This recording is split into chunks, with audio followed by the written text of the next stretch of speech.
लोग रहते हैं जिनके बारे में ना हम कभी सोचते हैं और ना ही उन पर ध्यान देते हैं।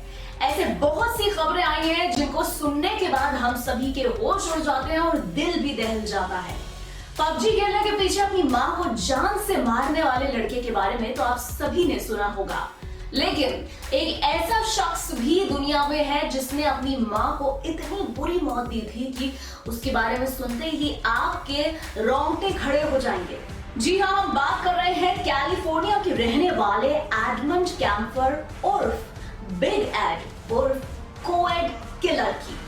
एडमंड ने 1960 और 70 के दशक में कम से कम 10 लोगों का मर्डर किया था। ये सब उसके बचपन से ही शुरू हो गया था। कैम्पर ने बचपन में ही जानवरों को मारने और उनके शरीर के टुकड़े करना भी शुरू कर दिया था। वो अपनी बहनों की गुड़ियों के सर धड़ से अलग कर देता था, जिसमें उसे खूब मजा आता था। अपनी बहनों के साथ खेलने के लिए एडमंड कैम्पर ने गैस चैम्बर और इलेक्ट्रिक चेयर जैसे अजीब और वाहियात गेम्स भी बनाए थे, मानो कि वो जैसे जानता हो कि भविष्य में उसके साथ क्या होने वाला है।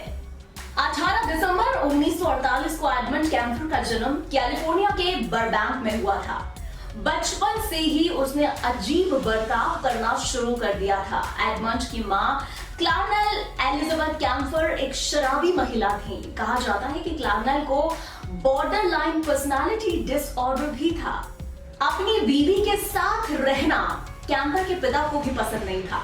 वो रोज अपने पति को खरी खोटी सुनाती और बुरा महसूस करवाती थी, और साथ ही वो अपने बेटे को भी प्यार और दुलार नहीं करती थी, क्योंकि उसे डर था कि उसका बेटा कहीं गे न बन जाए। शुरुआत से ही एडमंड कैम्पर ने डार्क फैंटेसी रखना शुरू कर दिया था। सबसे पहले उसने अपनी बहनों की गुड़ियों के सर धड़ से अलग करने शुरू किए थे। कैम्पर ने बाद में बताया था कि इससे उसे सेक्सुअल थ्रिल मिलता है। 20 अप्रैल 1973 को कैम्पर की उसकी मां से जबरदस्त लड़ाई हुई थी। उस रात एडमंड कैम्पर ने क्लॉ हैमर यानी कि हथौड़े से अपनी सोती हुई मां का मर्डर कर दिया था। इसके बाद उसकी मां के मरे हुए शरीर के टुकड़े करे और उसके कटे हुए सिर का रेप किया। फिर उसे डॉट बोर्ड बनाकर उसका इस्तेमाल किया। अपनी मां के सिर के सामने वो 1 घंटे तक चिल्लाया भी था।